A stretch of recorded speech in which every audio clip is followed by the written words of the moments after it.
In this Sasquatch Theory 2025 Bigfoot documentary, I travel to the heart of Indiana to follow up on a chilling encounter that has lingered quietly for decades.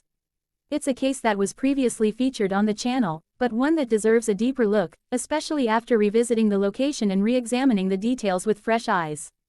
Indiana isn't always the first place people think of when it comes to Bigfoot sightings, yet its dense woodlands, waterways, and conservation areas provide the kind of secluded environment where something unknown could remain hidden for years. The story takes us back to July of 1997. It was a hot summer afternoon when a local man named Jerry decided to spend some quiet time fishing at a conservation pond he had visited many times before.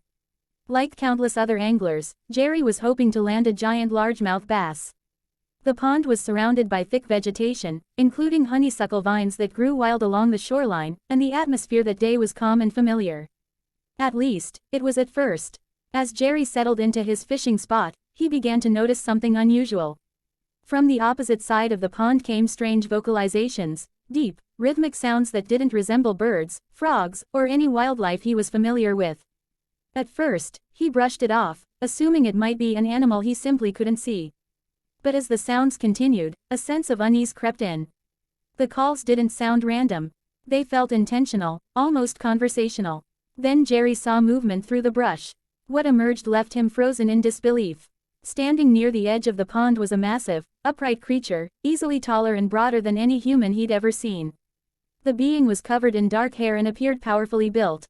What struck Jerry most wasn't just its size, but its behavior.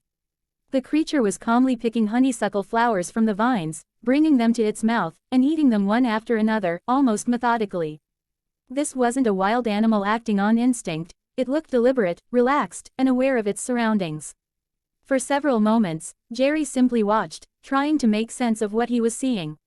His mind raced through possible explanations, but none of them fit. Driven by a mix of curiosity and disbelief, he made a decision he would later regret.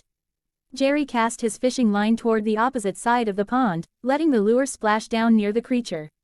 The reaction was immediate. The being snapped its head in his direction and released a deep, guttural huff, an unmistakable sound of anger or warning. Reality hit Jerry all at once. Whatever this thing was, he had startled it. Panic set in, and he scrambled to gather his gear and leave the area as quickly as possible. As he turned to go, his foot slipped in the thick mud near the pond's edge, and he fell hard to the ground. For a brief moment, everything went quiet. Then Jerry looked up. Standing around him were not one, but 4 additional beings. They were positioned nearby, partially concealed by trees and brush, yet close enough for him to clearly make out their forms.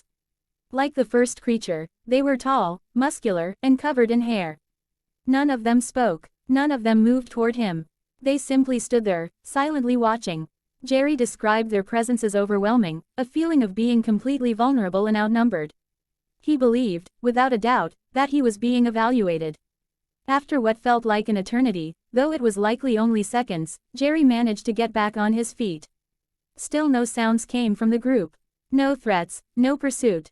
He backed away slowly, never turning his eyes from them, until he reached a point where he could run. And run he did, leaving behind his fishing spot and any thought of bass fishing that day. He never returned to that pond.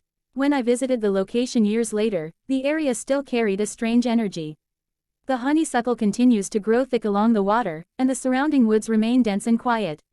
It's easy to see how someone could feel isolated there, especially in the late 1990s before modern surveillance, trail cameras, and drones were commonplace.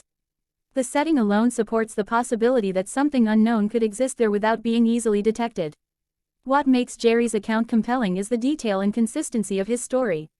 He never sought attention or fame, and he only shared his experience years later when he felt people might finally listen without ridicule.